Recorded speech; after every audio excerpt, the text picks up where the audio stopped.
એટલે ભગવાન આ પાંડવોના હાથે 3 રાજસૂય યજ્ઞો કરાવે છે અને એવા મોટા મોટા યજ્ઞો કરાવે છે કે સમગ્ર ભારત વર્ષના જે રાજાઓ હોય રાજાઓ આ યજ્ઞની અંદર સંમેલિત થવા આવે છે અને એટલા ભવ્ય યજ્ઞો હોય છે કે એ યજ્ઞની અંદર આવેલા જે ઋષિ મુનિઓ હોય એ ઋષિ મુનિઓની એઠી પતરાળી હોય જે જમ્યા હોય તો એ એઠી પતરાળી પણ ભગવાન સ્વયં નારાયણ પોતાના હાથે ઉપાડે છે અને આ સંપૂર્ણ રાજસૂય યજ્ઞનો જે શ્રેય છે ભગવાન આ પાંડવોને આપે છે.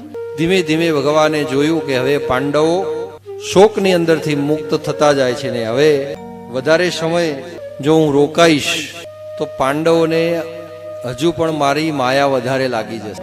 એટલે પછી રાજસૂય યજ્ઞ કરાઈ અને પાંડવોનો બધો શોક દૂર થાય છે. એટલે ભગવાન દ્વારિકા જવા તૈયાર થાય છે. દ્વારિકા જવા તૈયાર થાય છે એટલે જ્યાં પાંડવોએ સાંભળ્યું કે ભગવાને પોતાનો રથ જોડ્યો છે ને હવે દ્વારિકા જવા તૈયાર થયા છે ત્યારે તો આમ પાંડવોના શરીર હોય પણ શરીરમાંથી જેમ હૃદય નીકળી ગયો હોય ને એવો મોટો ઘા પડે છે કે શું ભગવાન હવે આપણને છોડીને જતા રહેશે અહીંયાથી. ખૂબ જ આંસુ ભર્યા મને ભગવાનને વિદાય કરવા માટે બધા પાંડવો અને સગા સંબંધીઓ આવે છે, રથ પાસે આવે છે. ભગવાન સામે એટલા ગળગળા થઈ ગયા છે કે કંઈ બોલી પણ શકતા નથી. અને એવા જ સમયની અંદર ઉત્તરા દોડતી દોડતી આવે છે.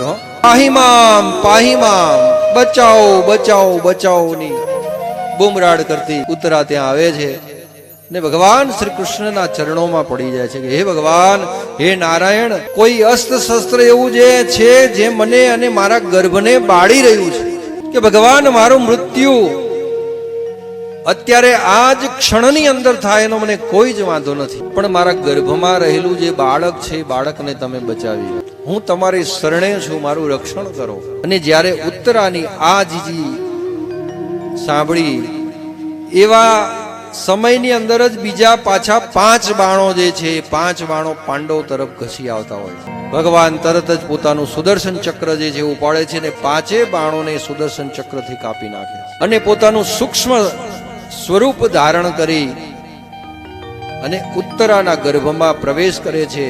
અને ઉત્તરાના ગર્ભમાં જઈ અને જે અશ્વત્થામાએ બ્રહ્માસ્ત્ર છોડ્યું હોય છે એ બ્રહ્માસ્ત્રને નિસ્તેજ કરી નાખે છે.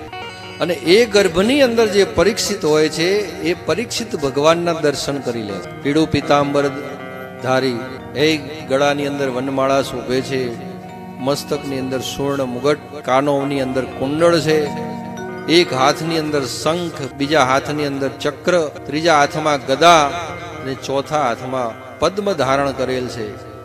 એવા શંખ, ચક્ર, ગદા અને પદ્મ ધારણ કરેલ ભગવાન નારાયણના દર્શન પરીક્ષિત ગર્ભમાં જ કરે અને એ દર્શન આપી અને ભગવાન પછી ગર્ભમાંથી અદ્રશ્ય થઈ અને પોતાના મૂળ સ્વરૂપની અંદર કૃષ્ણ સ્વરૂપની અંદર બધા પાંડવો સમક્ષ હોય છે અને પાંડવોને કહે છે કે હવે તમારે કોઈ ચિંતા કરવાની જરૂર નથી. પરંતુ કુંતા માતા બરાબરના ભયભીત થઈ ગયા હોય છે કે હજુ મારા છોકરાઓ જે છે છોકરાઓને આ કાળ છોડતો નથી. જો કૃષ્ણ જશે તો હજુ પણ વિપત્તિઓ અને આપત્તિઓ આવશે.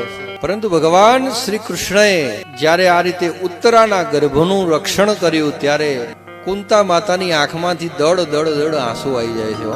આંસુ રડતા રડતા ભગવાન શ્રી કૃષ્ણને કહે છે કે હે નારાયણ, હે કૃષ્ણ, હે પરમાત્મા, તમે કેટલા દયાળુ છો, તમે કેટલા કૃપાળુ છો ને કેટલા માયાળુ છો કે વારંવાર જેટલી પણ વિપત્તિઓ આવે છે એ વિપત્તિઓની અંદર તમે મારું રક્ષણ કર્યું છે. આટલું મોટું ભયંકર યુદ્ધ થયું તો પણ મારા સંતાનોનો વાળ પણ વાંકો થવા દીધો નથી. કૃષ્ણાય વાસુદેવાય દેવકી નંદનાય ચ નંદ ગોપ કુમારાય ગોવિંદાય નમો નમઃ. નમઃ પંકજનાભાય નમઃ પંકજમાલિને નમઃ પંકજનેત્રાય નમસ્તે પંકજાયંદ્રે. ભગવાન તમારું સર્વ અંગ જે છે એ કમલમય છે. આપને હું નમસ્કાર કરું છું કે હે ભગવાન, આજે જો તમારો સહારો ના હોત તો અમે કઈ કક્ષાએ હોઈએ, કઈ જગ્યાએ હોત, કદાચ મારા પુત્રોનું શું થયું હોત. અમે તમારી પાસે બીજું કંઈ નહીં પણ એટલું માગીએ છીએ કે વારંવાર અમારા ઉપર વિપત્તિ આવે. વિશદઃ સંતુનઃ સસ્વતત્ર તત્ર જગત ગુરુ ભવતો દર્શનમ યચ્છત પુનર્ભવ દર્શનમ. જ્યારે જ્યારે પણ અમારા ઉપર વિપત્તિ આવે છે ત્યારે ત્યારે તમે અમારી સામે આવીને ઊભા રહો છો અને અમને તમારા દર્શન થઈ જાય છે. માટે અમે તો એવું વારંવાર માગીએ છીએ કે અમારા ઉપર વિપત્તિ આવતી રહે.